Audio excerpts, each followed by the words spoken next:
दोस्तों, अगर आप सोच रहे हैं कि ये जो भीड़ है वो सिनेमा हॉल का भीड़ है तो आप गलत है। दरअसल ये वीडियो है जमुई के डीपीओ कार्यालय का, जहां शिक्षक पशुपेश की स्थिति में है और वो प्रति हस्ताक्षर अपने एडमिट कार्ड पर कराना चाह रहे हैं। दोस्तों, ये वीडियो उन सभी नियोजित शिक्षकों के लिए है जो नियोजित शिक्षक सक्षमता परीक्षा का फॉर्म भर रहे हैं।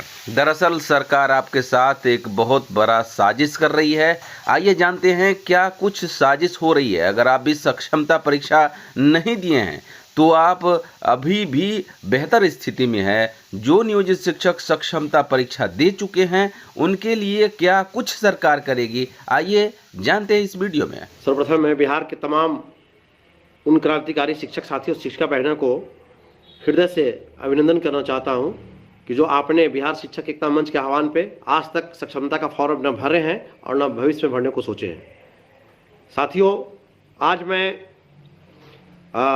इस वीडियो के माध्यम से ये माननीय शिक्षा मंत्री और माननीय मुख्यमंत्री नीतीश कुमार जी से कहना चाहूँगा कि कल जो शिक्षा मंत्री महोदय बड़ी सरलता से विधानसभा में पेश कर रहे थे बोल करके कि अभी तो नहीं शिक्षकों की तो परीक्षा देंगे, सक्षमता देंगे और इनका पदस्थापन कर रहे हैं और बाद में फिर इनको अपना भविष्य में जो है ये ट्रांसफ़र किया जाएगा। महोदय इतनी सरलता से कैसे समझा रहे हैं? आप भी माननीय मुख्यमंत्री जी के साथ वर्ष 2005 से कदम मिला करके चल रहे हैं। आपको भी मालूम होना चाहिए कि बिहार के नियोजित शिक्षकों के साथ कैसे दुर्दशा और दशा बदलते आ रहा है और करते आ रहे हैं। तो ऐसे अनजान बन करके गुमराह करना शिक्षक समाज को, आम जनता को और मंत्रिमंडल को, यह कहाँ तक उचित है? मैं आज कह रहे हैं कि सेवा इनका संतोषजनक नहीं। सक्षमता लेने के लिए महोदय मैं पूछना चाहूँगा कि वर्ष 2003 में जब हमारी पहली बार नियोजन हुई थी तो हमारे नियोजन पत्र पे था कि 11 महीने के बाद इनका सेवा का आकलन किया जाएगा। अगर सेवा संतोषजनक होगा तो फिर इनको 11 महीना के लिए आगे बढ़ाया जाएगा।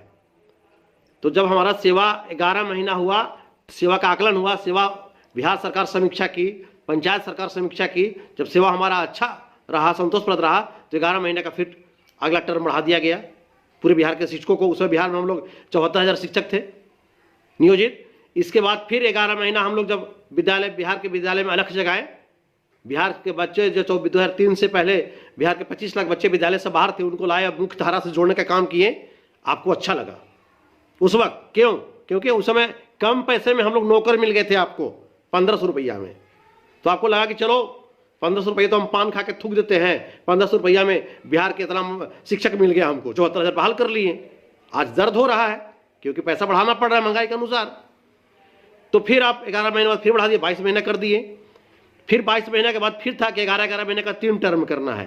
फिर आप संतोषप्रद सेवा फिर लिखे कि नहीं अच्छा सेवा किया है लोगों ने, फिर अब 33 महीना भी कर दिए। 33 महीने के बाद फिर आपको सेवा अच्छा लगा। हम लोगों ने एक आंदोलन किया 24 दिसंबर 2005 को पटना की धरती पर हड़ताली चौक पे, और 24 दिसंबर 2005 पटना और 27 दिसंबर 2005 औरंगाबाद की धरती पर आंदोलन किया। उस आंदोलन में हम लोगों ने अपनी मांग रखा। आपको अच्छा लगा कि चलो नौकर है, मांग रहा है सब, इतना अच्छा सेवा कर रहा है, क्या दिक्कत है, दे ही देते हैं। आपने बड़ी सरलता से, उसमें तत्कालीन शिक्षा मंत्री बिशन पटेल जी थे, आपने वार्ता के लिए बुलाया और हमारे उस 11 महीने की सेवा को बढ़ा करके 33 महीना किया और 33 महीना से आपने 60 साल कर दिया और 4,000 रुपया कर दिया 1500 से बढ़ा करके। आपको उस वक्त तक महोदय यह लगा कि चलो 3-4 हज़ार में नौकरी की लाइफ पार कर देंगे, 60 साल करिए दिया है, 60 साल तक नौकर मिल गया। लेकिन समय समय पर आप हम लोग को ऐसा सदमा देते आए। 2004 में पुरानी पेंशन बंद हो गई, हम लोग 3 के बहाल थे, आप वहां भी डंडी मार दिए और मार करके हम लोग को लाके खड़ा कर दिए कि सब लोग एक साथ 100 से सबका नियोजन माना जाएगा। अभी हम वहां भी चुप रह गए। 2009 आया, 2009 में आपने क्या किया?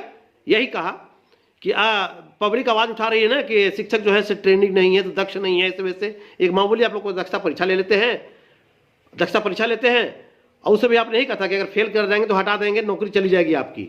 हम लोगों ने लड़ा, संघर्ष किया, बात को रखा और आप दक्षता लिए हम लोगों से, हम लोगों ने दक्षता दिया और 93%, 94% नंबर लाके पूरे बिहार के शिक्षकों ने दक्षता दिखाई अपनी कि हम दक्ष हैं। आज जो जिस सक्षमता की बात आप कर रहे हैं, सक्षमता का स्थान दक्षता से नीचे है।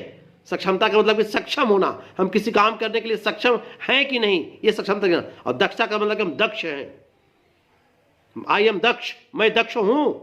बिहार के तमाम शिक्षक दक्ष हैं, हम लोगों ने दक्षता साबित किया। फिर आपके द्वारा के शिक्षक अनट्रेंड है, इनको करा जाए। इग्नू जैसे कठिन सेवा संस्थान से हम लोग दिल्ली के मैदान गढ़ी तक जाकर के एग्जाम दिए महोदय, और उसमें भी हम लोग सभी सेमेस्टर में अच्छे ग्रेड लाए, जिसका प्रमाण हम लोग के पास है।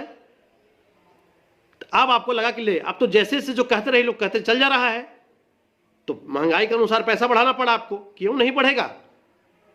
हम लोग की फैक्ट्री लोहा के वर्कर नहीं है, हम लोग उस फैक्ट्री के वर्कर हैं जहां पे मनुष्य का निर्माण होता है, आदमी का निर्माण होता है, समाज का निर्माण होता है, जहां आईएएस पैदा होते हैं, आईपीएस पैदा होते हैं, हम शिक्षक पैदा करते हैं। इसके बाद 2012-13 में नियम बदला, भारत सरकार का अध्यादेश लागू हुआ पूरे देश में कि अब जो शिक्षक बनेंगे वह है ये नियोजित है, तो नियोजन निकाय के अंतर्गत ही रहेंगे, लेकिन इनको पात्रता परीक्षा पास करना होगा, ट्रेंड होंगे, तब जाकर इनकी बहाली होगी। बिहार के युवाओं ने पात्रता परीक्षा में बड़ी बड़ी संख्या में बैठा, 28 लाख 30 लाख एक बार बैठा, और उसमें से किसी राज्य में 50,000, किसी में 1 लाख लोग सिलेक्शन हुए। सोचिए 28 लाख में से 50,000 1 लाख चुना आया, वो क्रीम बन करके सब आया।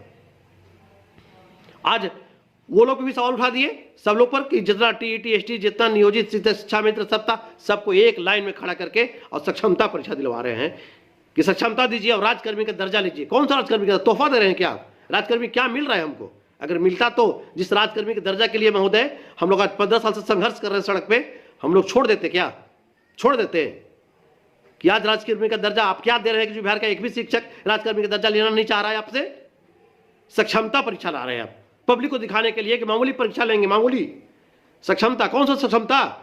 हम लोग नए अभ्यर्थी हैं क्या कि पहले 1100 रुपए के 2 फार्म भरो, अफिडेविट कराओ, आंख का पुतले मिलाओ, अंगूठा मिलाओ। आज 20 साल से कहां थे हम लोग? कहां थे? पटना के पाली होटल में थाली मंच रहे थे हम लोग क्या हैं? और मिलाओ, इसके बाद यहां परीक्षा दो, यहां एडमिट कार्ड निकालो, वहां जमा करो, और परीक्षा पास करने पर क्या मिल रहा है? खुदा पहाड़ निकली चूहिया। अगर परीक्षा पास भी कर जाओ तो 3 जिला में बिहार के कहीं चले जाओ, जबकि शिक्षकों का ऐसे का स्थानांतरण है। परीक्षा पास कर जाओ। आज जो हमारे बीपीएससी वाला आ रहा है, भाई मेरा छोटा मेरा बेटा जिसको पढ़ा करके हम शिक्षक बनाए हैं, वो हमारा सीनियर हो जाएगा, क्योंकि हम जूनियर हो जाएंगे, क्योंकि हम 20 साल से काम कर रहे थे ना, हम जूनियर हो जाएंगे। वेतन भी जो हमारा था उससे नीचे आ जाएगा। क्यों जाना चाहेगा राजकर्मी? क्या राजकर्मी दे रहे हैं आप? और शिक्षा मंत्री महोदय कह रहे हैं विधानसभा में कि अभी इनका पदस्थापन किया जा रहा है, बाद में ट्रांसफर किया जाएगा भविष्य में। इसकी जरूरत क्या पड़ गई आपको? शिक्षकों का ऐच्छिक स्थानांतरण है और रहेगा। हमें चाहिए बिना शर्त का राज्यकर्मी का दर्जा, पूर्ण रूप से। आप कौन से राजकर्मी का दर्जा दे रहे हैं? आप राजकर्मी का दर्जा नहीं दे रहे हैं। यह भुलावा है जो अंदर से बात सरकार की आई है कि सक्षमता परीक्षा एक बहाना है, वास्तविक में नियोजित शिक्षकों को हटाना है। आप लोगों ने तय किया है, ऐसी ऐसी बातें अंदर से आ रही है कि नियोजित वाला हमको वोट नहीं दिया है। महोदय लोकतंत्र है, लोकतंत्र में वोट देने का सबका अपना अधिकार है, और आप अगर एक वोट का बदला नियोजित शिक्षकों से ले रहे हैं, ऊपर वाले माफ नहीं करेंगे। गंभीरता से सोचिए। माननीय मुख्यमंत्री जी नीतीश कुमार जी और माननीय शिक्षा मंत्री विजय चौधरी जी, मैं आपसे निवेदन करना चाह रहा हूं